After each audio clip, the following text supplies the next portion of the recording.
شہید کی جو موت ہے وہ قوم کی حیات ہے، لہو جو ہے شہید کا وہ قوم کی زکوٰۃ ہے۔ جناب صدر، معزز اساتذہ کرام اور میرے پیارے ساتھیوں، السلام علیکم۔ آج مجھے جس موضوع پر لب کشائی کا موقع دیا گیا ہے وہ ہے یوم دفاع پاکستان۔ 6 ستمبر 1965 پاکستان کے لیے عسکری اعتبار سے کبھی نہ بھولنے والا قابل فخر دن ہے۔ تب کئی گنا زیادہ افرادی قوت اور جنگی لشکر دفاعی ساز و سامان رکھنے والے ملک نے اپنے سے چھوٹے ملک پر رات کے اندھیرے میں بزدل دشمن کی طرح حملہ کر دیا۔ 6 ستمبر کے دن مجاہدوں، غازیوں اور شہیدوں کی جرأت، شجاعت، ہمت و بہادری اور قربانی ہماری تاریخ کا روشن باب ہے۔ اس جنگ میں پاکستان کی بہادر عوام نے اپنے مسلح افواج کا بھرپور ساتھ دیا۔ یہ جنگ عوام اور مسلح افواج کی مشترکہ کاوشوں کا ایک لازوال داستان ہے جو ہماری آنے والی نسلوں کے لیے ایک بے مثال تاریخ رقم کرے گی اور ہمیشہ مشعل راہ کا کام کرتی رہے گی۔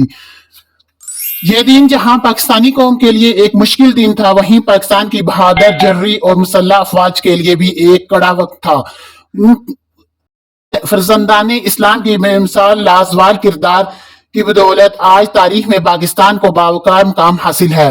دنیا نے پاکستان کے شیر دل جوانوں کی قربانیوں، بہادر عسکری افواج کی مہارت اور شاہین صفت ہوابازوں کے جذبہ ایمانی اور قوت کو بھرپور خراج تحسین پیش کیا۔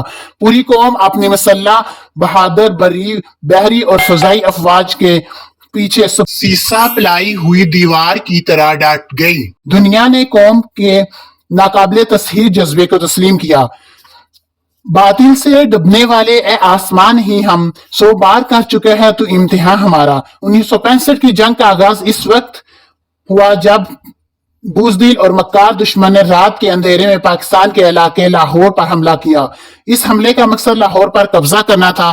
دشمن کی فوج اس غلط فہمی میں تھی کہ ہم صبح کی چائے لاہور میں پئیں گے۔ پاکستانی فوج نے نہ صرف اس حملے کو ناکام بنایا بلکہ دشمن کو پسپا ہونے پر مجبور کر دیا۔ ہم نے دشمن کو نہ صرف زمینی طور پر شکست دی بلکہ فضائی محاذ پر بھی ناکوں چنے چبائے۔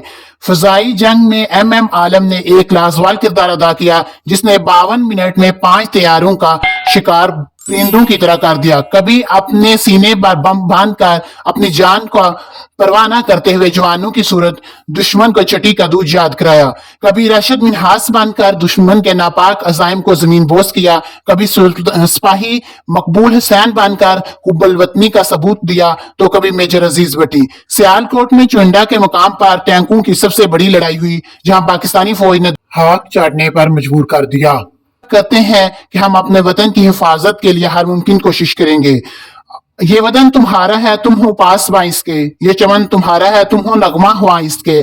آج 6 ستمبر کے جذبے کی ضرورت ہے تاکہ ہم اپنے وطن کو دنیائے عالم میں اعلیٰ مقام دلا سکے۔ پاکستان پائندہ باد۔